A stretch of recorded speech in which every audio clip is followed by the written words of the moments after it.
The train heist, it was an attempt for us to one-up the classic stagecoach train robbery. We wanted to do our Fast and Furious version of that, without horses, but a whole lot of horsepower.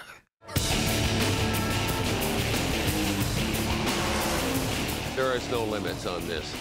Every Fast and Furious has got to top the last one, and what could top a hijacking of gasoline tankers? Well, let's just hijack a train.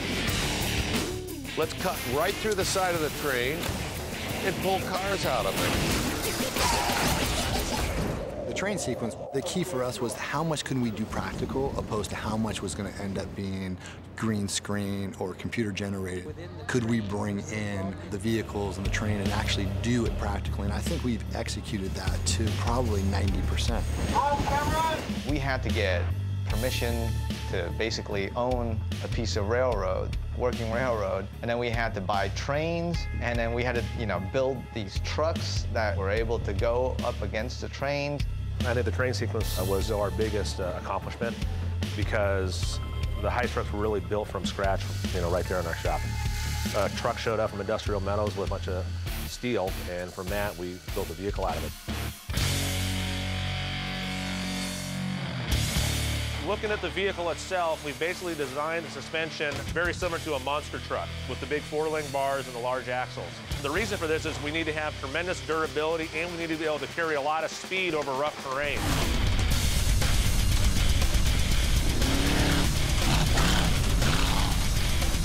They're coming through the open desert, flying this thing over crevices, over ditches, and everything else you can imagine. And of course, this whole sequence will be shot in Parker, Arizona in the middle of the summer, so that's going to be fun. You know what? It was unbelievably hot. I mean, we saw the temperature gauge we had at base camp that was 120 degrees in the shade. Out in the sun, it was over 130. Yeah, it was very uncomfortable. We ended up taking ice and laying it on the stuff that we were going to be jumping on and letting it cool off in between takes. 3, 2, 1, go! I mean, that was the best thing we did.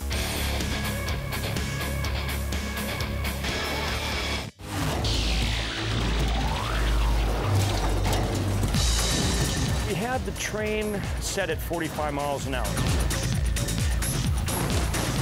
And we were set back about 600 yards with 4 stuntmen on the back, hanging on. And we'd have to catch up to the train. So this truck doesn't have a speedometer, so we're just guesstimating. So we're probably going excess of 65 miles an hour to catch up to the train, and then I'd slow down to 45 miles an hour to maintain that speed with it. And you take a car that weighs around 3,000 pounds and it's jerked off of the train onto the bed of my truck. You can imagine somebody just pushing the rear end of your truck on the gravel, and it felt like it wanted to knock you over.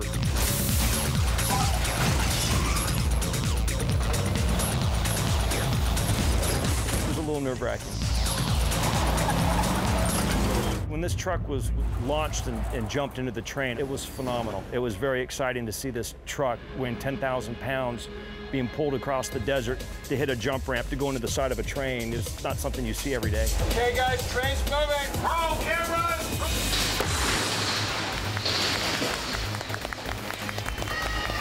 And we thought it was going to derail it when it first hit it.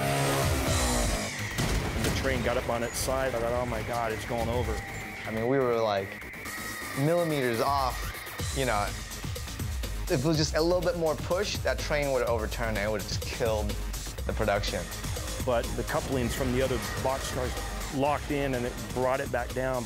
It was wild.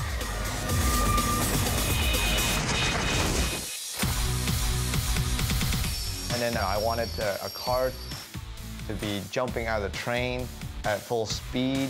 At one point, I think the studio was thinking that we'd have to basically replace the sequence. It was very costly. When I first read the script, they wanted all these exotic cars, and there was a Mercedes SLR, Lamborghinis, Ferraris. There was cars that were all, in excess of $150,000, $200,000. So when you add that up, it just, blows our whole budget in one shot.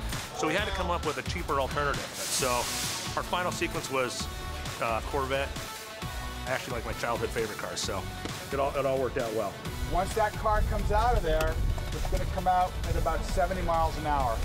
So it's liable to be pretty violent. 3, 2, 1, go!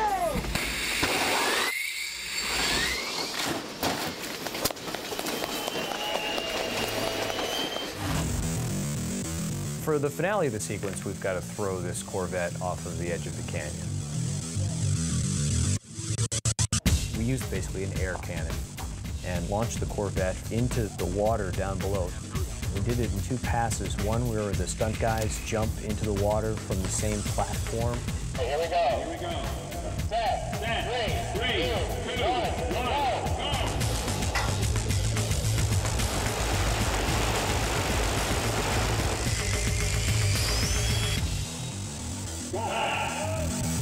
And then we launched the Corvette as a separate pass for safety. And then marry the 2 in post.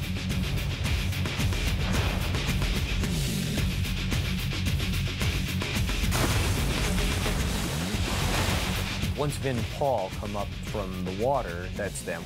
We photographed both of those guys at the actual quarry location. For their coverage of their close-ups while they're falling through space, we are using green screen. We've put the Corvette onto a motion base and robotically control its motion to simulate what the falling car does when it's traveling through the air. So whatever they did, you know, on the train unit sequence, we need to then insert Van and Paul and their other actors. 3, 2, 1. To be able to do that. Effects built a gimbal, we had our train mocked up, we had all the same elements, just now it's stationary. We could then control the environment, concentrate on story and the actor moments without having to worry about them in danger.